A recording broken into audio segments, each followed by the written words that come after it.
जय श्री आज के सेशन की जो शुरुआत है वो हम एक छोटी सी कहानी के माध्यम से शुरू करेंगे। आज के सेशन की शुरुआत एक हम छोटी सी कहानी के माध्यम से शुरू करना चाहेंगे। एक बहुत ही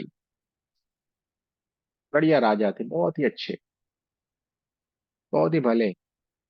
जय श्री कृष्ण गुरु। और जय श्री कृष्ण। और इतने भले राजा थे और उन्होंने बहुत ही धार्मिक भी थे, तो उन्होंने अपने वहां पे एक मंदिर बनवाया।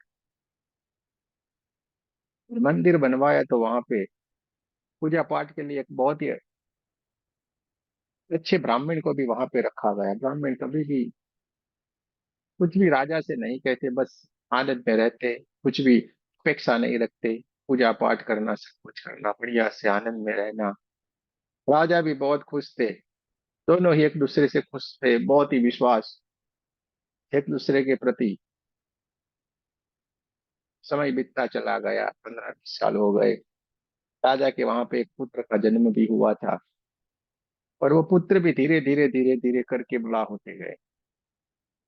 बहुत ही बढ़िया सुंदर से पुत्र थे, और वो भी बढ़िया होते, और राजा और पुजारी रोज राजा मंदिर में जाते, पुजारी भी पूजा ये सब कुछ करते रहते, आनंद में सब कुछ। बहुत ही प्रामाणिकता से पुजारी अपनी पूजा सब कुछ करते, कोई शिकायत नहीं, कुछ भी डिमांड नहीं। और राजा भी बहुत ही खुश। समय चलता गया और राजकुमार बड़े हो गए और उनकी शादी की। बहुत ही सुंदर सी उनकी कोई राजकन्या होगी, उनके साथ उनकी शादी की गई। और जब प्रथम रात्रि थी तो महल में राजकुमारी को नींद नहीं आ रही। राजकुमारी आधी रात में इधर उधर घूमने लगी, नींद नहीं आ रही थी। राजकुमारी ने देखा कि कुछ हीरे जैसा बहुत ही बढ़िया सुंदर सा जगमगाया दिखाई दे रहा था, और ऐसे जाके उन्होंने देखा। तो नजदीक जाके देखा तो बहुत ही सुंदर सी तलवार थी, एकदम हीरे से जड़ी हुई, एकदम जगमगाती हुई ये तलवार। उनको थोड़ा आश्चर्य लगा, और उन्होंने उसको तलवार को लिया अपने हाथ में। बहुत ही भारी, बहुत ही, लेकिन इतनी अच्छी तलवार कभी भी उन्होंने देखी नहीं थी, कुछ भी नहीं थी। तो हल्के से ऐसे करके उन्होंने बाहर निकाला उसको। और ये तलवार को जैसे ही उन्होंने बाहर निकाला, और उस इतनी तेज थी, इतनी तेज तलवार थी कि उसको वो सहन नहीं कर पाई, और वो उनके हाथ से घबरा के गिर गई। तलवार इतनी भारी थी, इतनी तेज चमकदार और इतनी धार वाली थी, वो घबरा गई और छोड़ दिया। और अनायासी उसने जैसे छोड़ दिया, वो तलवार सीधे ही राजकुमार के गले के ऊपर आई, और इसके गले कट गया। राजकुमार मर गए। घबरा गई, पूरी तरीके से घबरा गई। इन्होंने सोचा, यार ये क्या हो गया अनजाने से, ये मेरे हाथ से ये कार्य हो गया, मैं क्या करूं क्या ना करूं। घबरा गई। बोले मैं जाके स्वीकार कर लूंगी, लेकिन मैं ये मेरे हाथ से होगा, अगर वो स्वीकार करूंगी तो इनके घर के जो पिताजी हैं इनके, उनकी भी इज्जत जाएगी, मेरे घर वालों की भी इज्जत जाएगी। वो सुबह सुबह में प्रातः काल में भागती हुई गांव के जो राज्य रहते उसके कुएं के पास जाके वहां पे गई, और कुछ बोलने लगी, कोई राजकुमार को मारा। तो उनके बड़े थे ना सैनिक के सेनापति जी, उन्होंने पूछा क्या हुआ, तो बोले ऐसे ऐसे हुआ, किसी ने मार डाला राजकुमार को। बोला आपने देखा है? हाँ मैंने देखा है उसको, कि वो कभी कभी हमारे जो मंदिर है ना उसमें उनके चेहरे को मैंने देखा है। उनके मंदिर में आते जाते उन चेहरों को मैंने देखा है। सेनापति जी ने तुरंत उनको वहां से मंदिर की ओर ले गए, और मंदिर के जाके देखा तो बोले इन्हीं ने ही मारा है। बेचारे पुजारी को उन्होंने बताया कि इन्हीं ने उनको मारा है। पुजारी जी ने बहुत ही अच्छे से कहा, देखो हम तो किसी को मार नहीं सकते, हमने ना किसी को मारा है नहीं कुछ है, हम कभी ये कार्य कर ही नहीं सकते। पर इतना झूठ नहीं बोलना चाहिए, सोच समझ के झूठ बोलना चाहिए। मामला पूरा राजा के पास गया। राजा जी के दिमाग में भी यही था कि भाई ये कभी भी, ये संभव नहीं है कि ये इंसान ऐसा कार्य करे। लेकिन बहुत सारे लोग हल्ला मचा रहे थे और सारे के सारे लोग बोल ही रहे थे, इनके विरुद्ध में बोल रहे थे। राजा भी विवश हो गए, करे तो क्या करे। और राजा जी ने हुक्म दिया कि देखो सब कर रहे हैं और सब बोल रहे हैं, इसलिए आपको सजा तो देनी पड़ेगी। आपको मैं मौत की सजा नहीं, लेकिन जिस हाथ से आपने मारा है वही हाथ उसका काट दो। तो उसका हाथ काट दिया गया, पुजारी का, निर्दोष पुजारी, जिसका हाथ उसको काट दिया। और पुजारी भी फिर गुस्से हो गए कि ऐसे राज्य में नहीं रहना है जहाँ पे झूठ चलता हो, जहाँ का राजा ऐसा हो। वो भी उस छोड़ के निकल पड़े। हाँ, बहुत ही बढ़िया कहानी, से ध्यान से सुनना। वो वहां से निकल पड़े और निकलते निकलते आगे बहुत ही अच्छे से जो ऋषि मुनि थे या संत थे उनसे मिले। भाई ये क्या, ऐसी क्या मुझसे गलती हो गई कि जिसका मुझे ये भुगतना पड़ा। मेरे तो कोई गलती नहीं थी, मैं तो बढ़िया से करता था, राजा भी खुश थे, सब खुश थे, और मुझे ये झूठ बोल के मेरे ये कर्म को मेरे को भुगतना पड़ा। ऐसा क्या मेरा कसूर है। बोले एक बहुत ही बढ़िया साधु है, बहुत ही आचार्य है, ज्योतिष आचार्य, सब कुछ जानते, आगे पीछे दाएं बाएं सब कुछ। आप उनके वहां पे जाइए, सब कुछ आपको बता दे। पंडित जी, जो पुजारी जी थी वो, वहां से पुजारी जी चलते चलते चलते उस जगह के ऊपर गए, उसके घर पे गए, आचार्य के घर पे गए। तो वहां पे जाके देखा तो वो घर पे नहीं थी, उनकी धर्म पत्नी थी। उनकी धर्म पत्नी थी। उनको पूछा, आचार्य जी है क्या? "हम्म।" धर्म पत्नी तो उठान बोलने लगी, पटर पटर पटर पटर उठान बोलने लगी। पुजारी जी थोड़े सोच में पड़ गए, यार ये कहाँ है, मैं सही जगह पे तो आया हूँ। और वो पंडित जी को भी उटपटांग बोल रही थी, इतने में ही वो आचार्य थे, जो ज्योतिष आचार्य थे, वो आना हुआ उनका। और वो आए, जैसे ही वो भी घर में जैसे उन्होंने प्रवेश किया, तो उनकी जो धर्म पत्नी थी, उन्होंने उनको भी बोलना शुरू कर दिया। ऐसे ऐसे वाक्य उनको बोल रही थी जो कोई इंसान सुन भी नहीं पाए, इतने खतरनाक वाले। जैसे उनकी एंट्री हुई, उठकान बोलना शुरू कर दिया, कोई सुन भी नहीं पाए ऐसे। जो पुजारी जी थे वो ऐसे देखने लगे, यार ये है क्या, क्या झंझट है ये। और वो अपनी गादी के ऊपर कुछ भी उन्होंने, जो आचार्य जी थे उन्होंने कुछ भी नहीं, अपनी धर्म पत्नी को कोई भी रिप्लाई नहीं दिया। वो बोलती ही जा रही थी, कोई भी रिप्लाई नहीं दिया। और शांति से जाके अपनी गादी के ऊपर बैठ गए, उनका जो आसन था वहां पे बैठ गए। और पुजारी जी को बुलाया, पुजारी जी को बुलाया, बोलिए क्या समस्या है आपकी, क्या मैं मदद कर सकता हूँ। पुजारी जी ने बोला, अरे मेरी समस्या को छोड़िए, पहले आप तो बताएं, आप कल्चर क्या है, क्यों ऐसा है। तो बोले हम तो ठीक है, ये तो ऐसा होता है। बोले ऐसा क्या? बोले मैं अपने कर्म को भुगत रहा हूँ, बाकी कुछ भी नहीं है। पुजारी जी और थोड़े अचंभित हो गए, "अरे, ऐसे कैसे?" तो आचार्य जी ने उनकी कहानी बताई कि देखो, मैं पूर्व जन्म में मैं कौवा था, पूर्व जन्म में मैं एक कौवा था। और ये जो मेरी पत्नी है, जो मेरी धर्म पत्नी अभी है, वो एक गधी थी, एक गधी थी। और उसके पीठ के ऊपर एक फोड़ा हुआ था, और वो टूटा हुआ था। तो मैं कौवा था, तो मैं उस घोड़े के ऊपर जाके उसको चोंच मारता रहे, उसको इतना परेशान करता, उसको इतना दर्द देता, और वो ऐसे उछलती और मुझे बड़ा आनंद आता। मैं उसको चोंच मारता, उसके घाव को और फुरेकता, और मुझे मजा आता। वो ऐसे ऐसे उछलती और मुझे मजा आता था। जैसे ही वो बाहर आती, मैं ऐसे देखते ही रहता, कब बाहर आती और मैं उसको छेड़ू, बाहर आती उसको मैं परेशान करूं। और बेचारी कभी कभी तो डर के मारे आती भी नहीं, परेशान परेशान हो गई थी मेरे से। और जैसे ही वो बाहर आई, मैं फिर से करना शुरू, और बहुत खुश होता था मैं।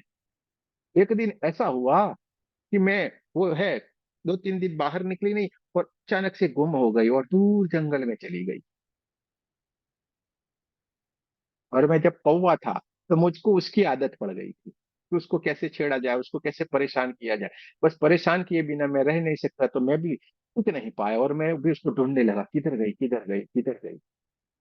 और ढूंढते ढूंढते उसके पीछे पीछे मैं भी जंगल में चला गया। मैं कौवा था, मैं भी जंगल में चला गया, और मैंने उसको देखा तो एकदम खुश हो गया। और खुशी के मारे सीधे ही वो तो अच्छे से जंगल में खा पी के बढ़िया से तंदुरुस्त हो गई थी। अब तो कोई फोड़ा बोड़ा कुछ भी नहीं था, दुबली पतली भी नहीं थी, अच्छे से बढ़िया से हो गई थी। मैं उसको कुछ कुछ नहीं कर पाता, तो मैंने क्या किया कि जोर से जाके उसकी पीठ के ऊपर ऐसे चोंच डालना चाहा, परेशान करने के लिए। और जैसे ही मैंने उसके चोंच डाली, उसकी पीठ में मेरी चोंच घुस गई। और वो चोंच ऐसी घुसी कि न बाहर निकल पा रही थी, कुछ भी नहीं, और वो भी परेशान थी मेरे से पीछा छुड़ाने के लिए। बा बाजू में जो नदी जो बह रही थी, उस नदी के भीतर वो चली गई कि वो वहीं डूब जाए और ये अपनी चोंच छुड़ा ले और मैं भी छूटूं। गधी ने ऐसा सोचा कि नदी में चली जाए, और गंगा जी की नदी बढ़िया सी बह रही थी, थोड़ी भीतर जाए और ये चोंच छुड़ा ले और मैं भी छूटूं, ये भी छूटे। लेकिन वो छूट नहीं पाई, क्योंकि जोर से चोंच भीतर की ओर पीठ में डाल दी थी और हड्डी में घुस गई थी। तो थोड़ा और प्रवाह के भीतर ये गधी गई, और हम दोनों ही गंगा मैया के प्रवाह में डूब गए, डूब के मर गए। लेकिन गंगा जी के आशीर्वाद से ये अभी एक पंडिताई बनी, ब्राह्मण कुटुंब में जन्म लिया, और ये बनी, और मैं भी बड़ा सा आचार्य बना गंगा जी में गए थे तो। इसका वो मुझे परेशान करके मैं अपने कर्म का ही फल भुगत रहा हूँ, मुझे इसमें कोई भी नहीं है। अगर मैं ये नहीं भुगतूंगा, तो मुझे अगले कितने जन्म तक ये भुगतना पड़ेगा। इससे अच्छा है मैं भुगत लूं। इसलिए मैं अपने कर्म का ही फल भुगत रहा हूँ, इसलिए मैं कोई भी रिप्लाई नहीं दे रहा हूँ।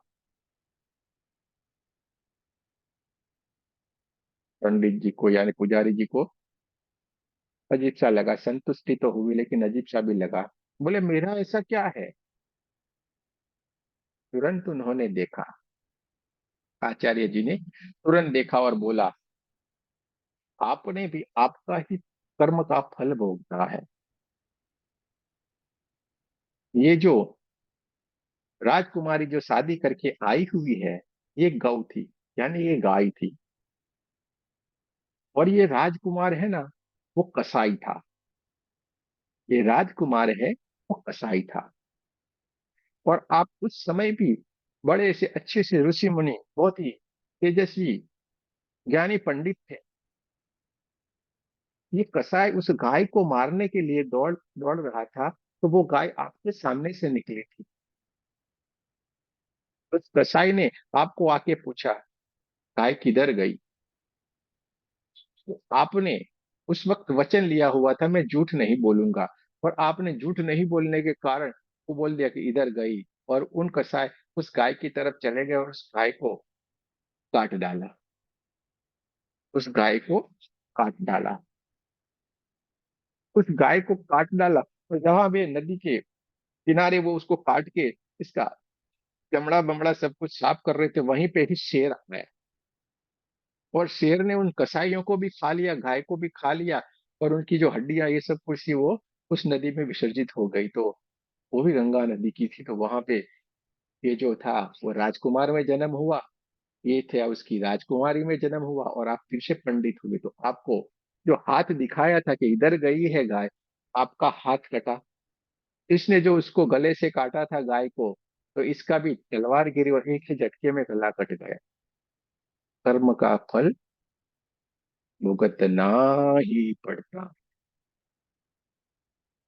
कर्म का फल भुगतना ही पड़ता है।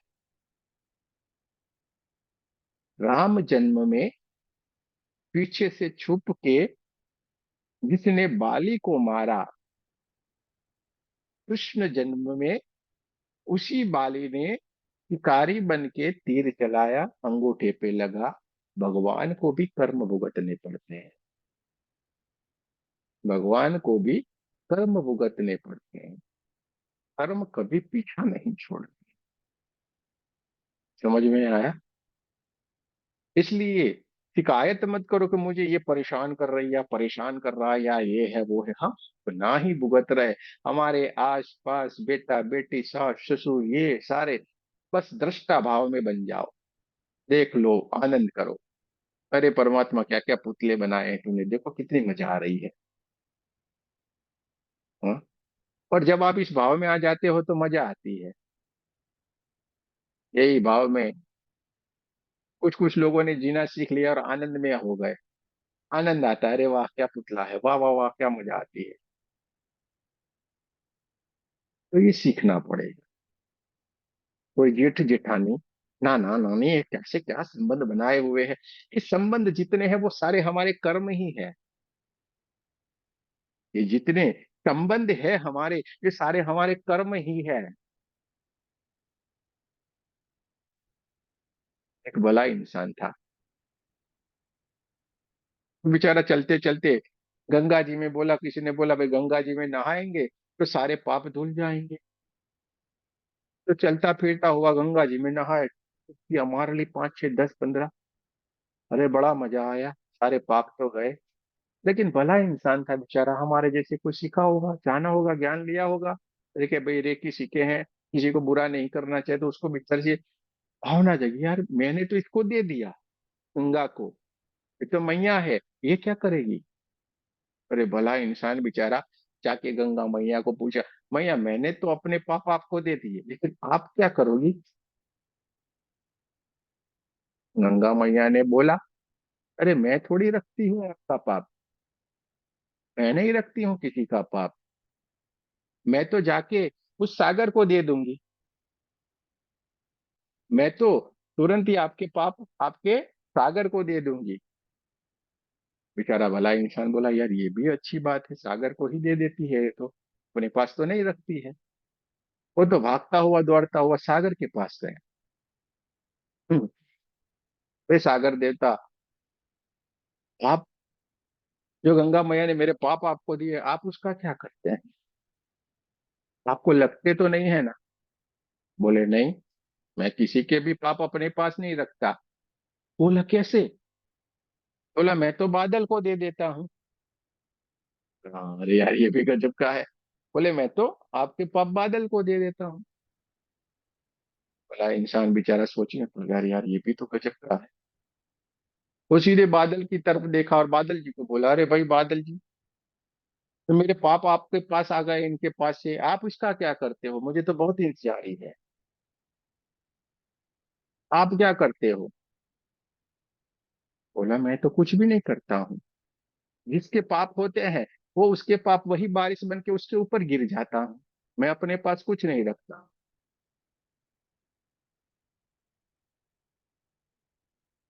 मैं अपने पास कुछ भी नहीं रखता हूँ, जिसके जो पाप है वही के ऊपर आके गिरते हैं, यानी फिर से आपके पास आ जाते हैं, हम तो यहाँ अपने पास रखते हैं।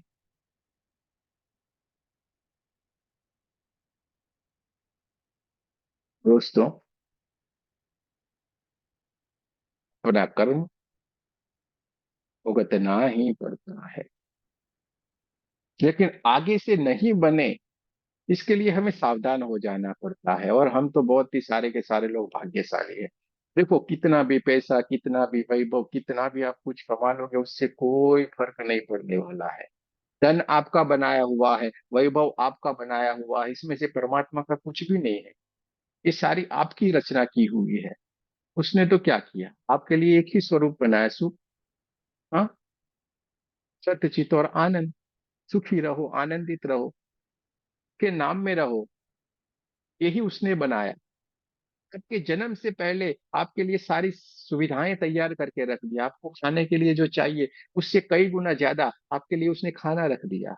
आपको रहने के लिए जो जमीन चाहिए उससे कई गुना उसने जमीन रख दी। आपको सांस लेने के लिए जो हवा चाहिए, सारी आपके कई गुना हवा रख दी। पानी चाहिए पानी रख दिया, प्रकाश चाहिए प्रकाश रख दिया। आपकी सहूलियत के लिए जो भी चाहिए वो सब कुछ उसने पृथ्वी के ऊपर रख लिया। फल फ्रूट अच्छे अच्छे, सारे मेवे बादाम सब कुछ रखा हमारे आने से पहले। अरे, आपका जन्म होने से पहले उसने माता के स्तन में देखो दूध भी रख लिया। कितनी चिंता करता है, फिर भी हमें परमात्मा के ऊपर भरोसा नहीं है, जरा सा भी भरोसा नहीं है। और मेरे को इतना कमा लेना है, मैं ये करूंगा, मैं वो करूंगा। अरे कुछ भी नहीं करेंगे, खाली हाथ आए हैं खाली हाथ जाएंगे, कुछ भी नहीं, खाली कर्म बना के हम जाएंगे। खाली कर्म बना के हम जा रहे हैं। परमात्मा ने तो अच्छे बुरे सारे आपके सामने रखा, रास्ता हम चुनते हैं और अपने कर्म बनाते हैं जाने अनजाने में। जाने अनजाने में हम हमारे कर्म बनाते जा रहे हैं। जैसा कहा गया है, सांसारिक लोग तो बहुत ही बढ़िया रहते हैं, संसार ऐसे ही नहीं बनाया।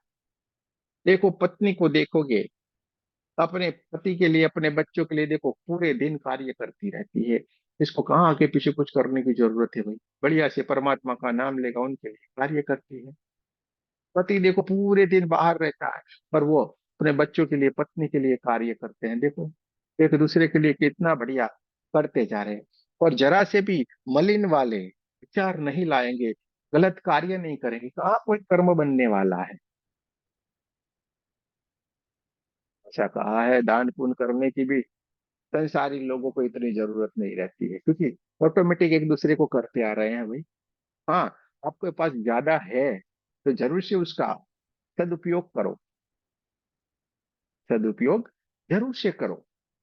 लेकिन संसारी लोगों को परमात्मा ने ऑटोमेटिक सब कुछ सुविधाएं सब कुछ दे दिया, ऑटोमेटिक बनाया है, लेकिन हमें बढ़िया से रहना पड़ेगा। कर्म का फल भुगतना ही पड़ेगा।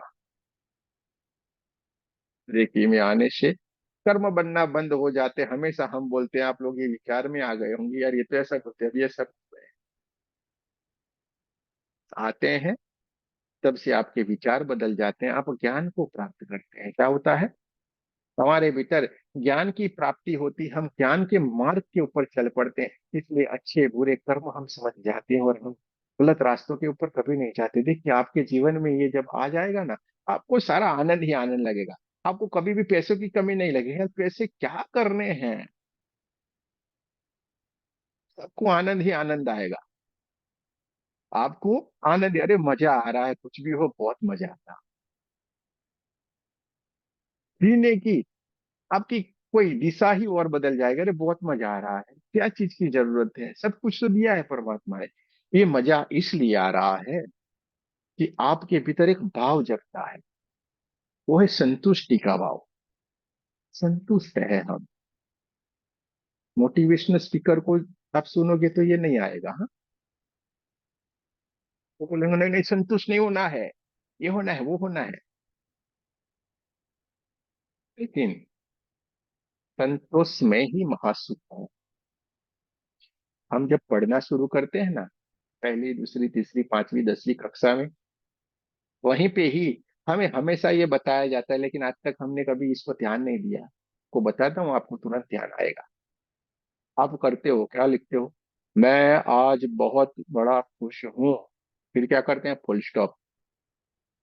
आई am very happy, full stop. हर जगह पे एक एक सेंटेंस के बाद फुल स्टॉप रखते हो, क्यों कि नहीं। आप आपके जीवन के बारे में सीखो। आज हमने बहुत अच्छी सी नौकरी, जॉब मिल गई, फुल स्टॉप। इस जॉब से मैं बहुत बड़ा कमा रहा हूँ, फुल स्टॉप। अच्छी सैलरी है, फुल स्टॉप। मेरे पास इतने सारे पैसे आ गए, फुल स्टॉप। हर जगह के ऊपर आपको फुल स्टॉप आता है। आपको समझ लेना है कि फुल स्टॉप बार बार क्यों आ रहा है।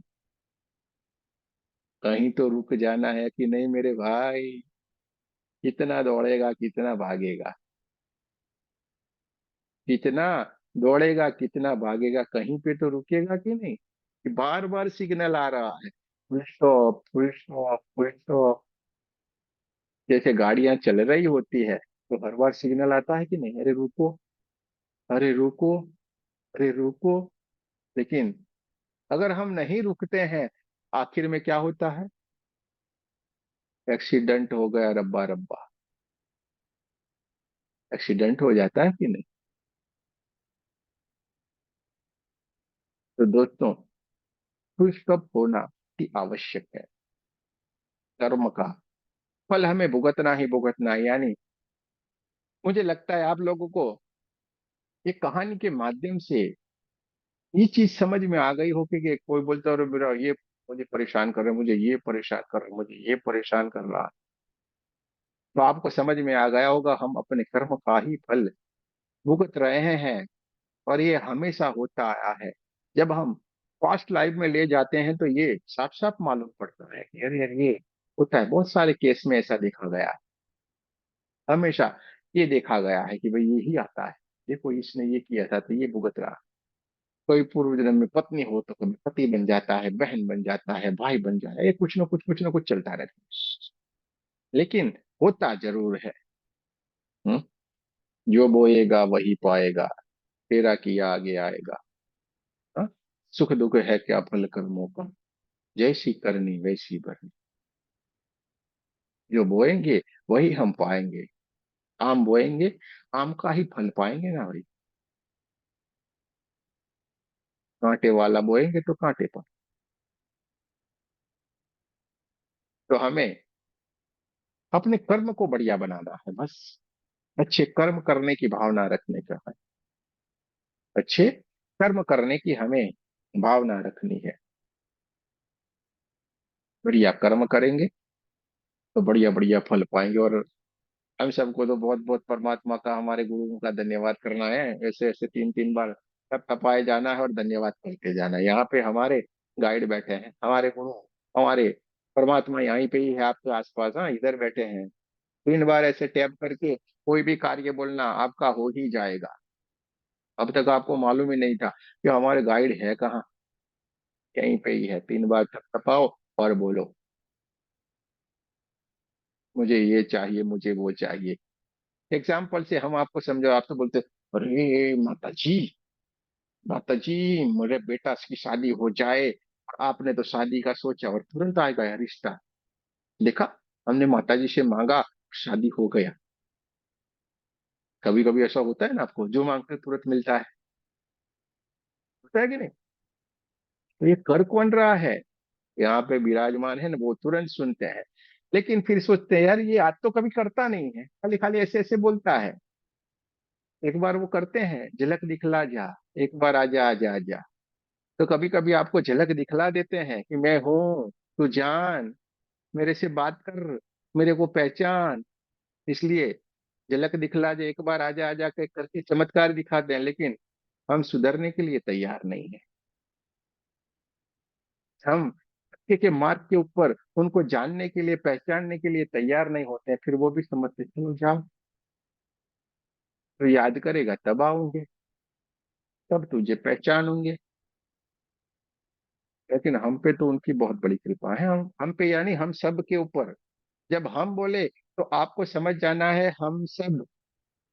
जब हम शब्द का यूज करेंगे, आपको समझ जाना है हम सब। आप ये मत समझना तो हम पे, अकेले हम पे। हम सब के ऊपर उनकी बहुत बड़ी कृपा है। जो बात लोग समझ नहीं सकते, आप कितने सरलता से समझ गए और इधर आके विराजमान हो गए। तो बहुत ही बढ़िया और बहुत ही कमाल की बात है। बहुत ही बढ़िया और बहुत ही कमाल की बात है। तो दोस्तों,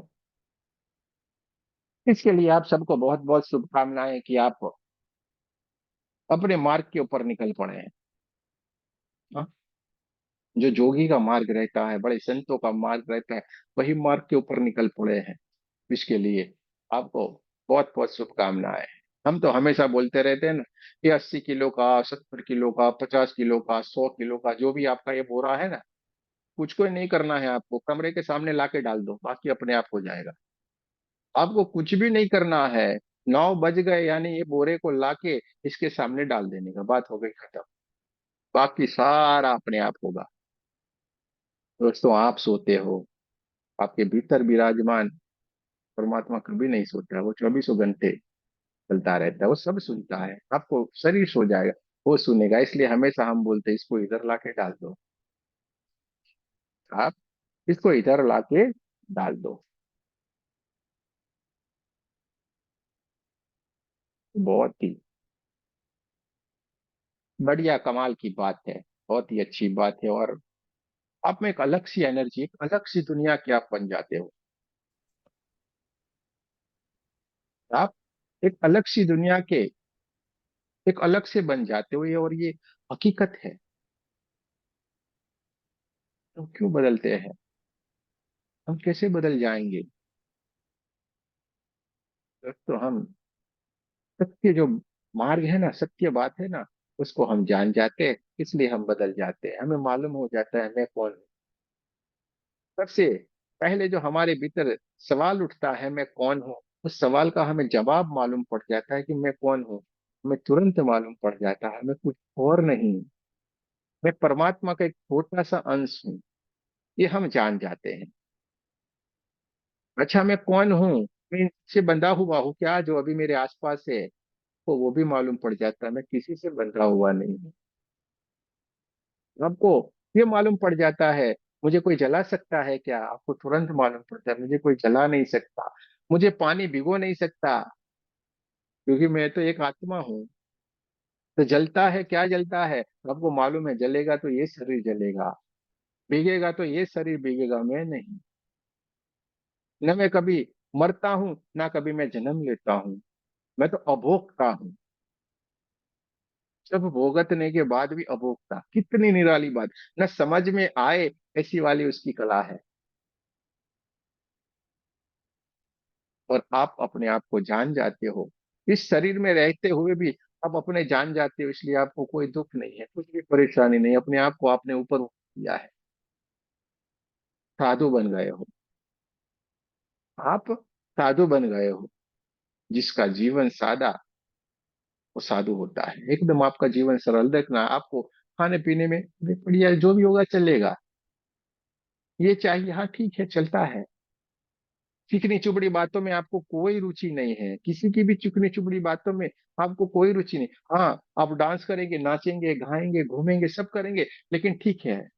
मदारी को देखा है कभी कैसे सांप का खेल खेलता है और सीधे ही उसको टोकरी में बंद करता है, बात हो गई खत्म। सब भुगतने के बाद भी अभोक्ता जिसको कहा जाता है,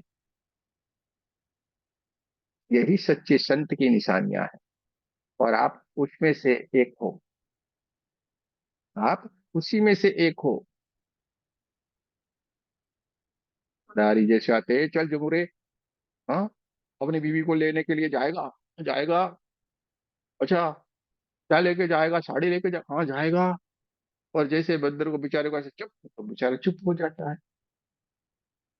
तो ये हमारे भीतर जो मन है, उसको हर तरीके से नचा लेते हैं, उसको जो नाचना जो कूदना होता है वो कर लेते हैं, और बोलते हैं, चल चुप हो जा।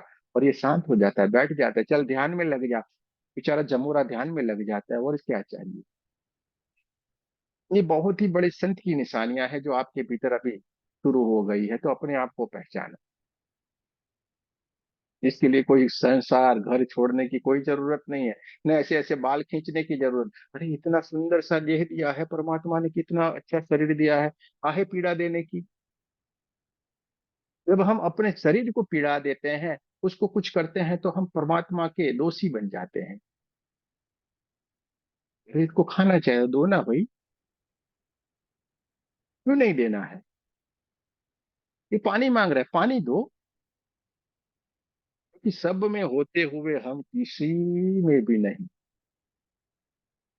जल कमल वत। तुम्हारा जीवन कैसा होगा?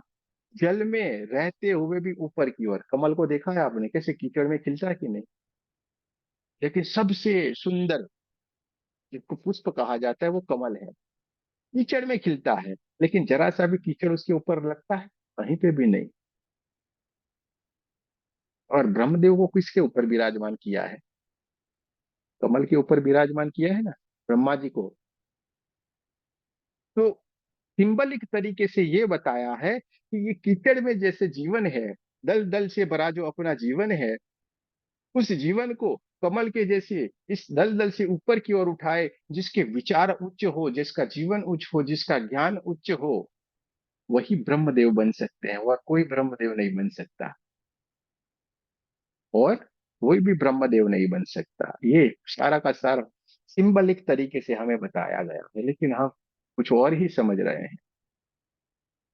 हम कुछ और ही समझ रहे हैं कि कीचड़ वाले जीवन में, यानी कि देखिए, हमेशा परमात्मा ने भी जन्म लिया है ना, निम्न स्तर में गए हैं और वहीं से अपने आप को ऊपर ही उठाया। यानी कि इंसानों में जो असमानता है, अलग अलग भेद रखे गए हैं, उस भेद को उसने समानता में लाने की कोशिश किया है हमेशा। जितने भी संत हुए, संत भी परमात्मा के रूप है। वो सारे के सारे लोगों ने निम्न स्तर में जन्म लेके अपने आप को ऊपर की ओर उठाया। तो ये हमेशा इस मनुष्य को हमेशा ज्ञान देने की कोशिश की कि हम सब एक है, आत्मा है, और हमें अपने आप से मिलना है। तो दोस्तों, हमेशा अपने आप के साथ जुड़ा रहना है, अपनी सोच को बढ़िया से इस्तेमाल करना है। जो सच्चा है उसको हमें जानना है, और सच्चा तभी आपको समझ में आएगा जब आप आपके भीतर की ओर जाओगे। पुस्तकों में लिखी हुई बातें, लोगों से कही हुई बातें, ये हमें ज्ञान जरूर देती है, लेकिन वो सच है या गलत, वो आपको कब समझ में आएगी? जब आप भीतर की ओर जाओगे तो आपके भीतर से उसका जवाब आएगा। उसकी डिक्शनरी पूरी भीतर पड़ी हुई है। जो आपने लिखा है वो क्या सच है या गलत? मैं भीतर गया तो मैं भीतर गया, मैं भीतर गया तो मैं भीतर गया। तो दोस्तों, अपने सच्चे स्वरूप को पहचाने, अपने सच्चे स्वरूप को आपको पहचानना है और उससे जुड़ा रहना है, चाहे आप कहीं पे भी हो। ठीक है? तो आज यहीं पे ही रखते हैं। जय श्री कृष्ण, राधे राधे। और अब चलते हैं सेल्फ हीलिंग की ओर, चलते हैं।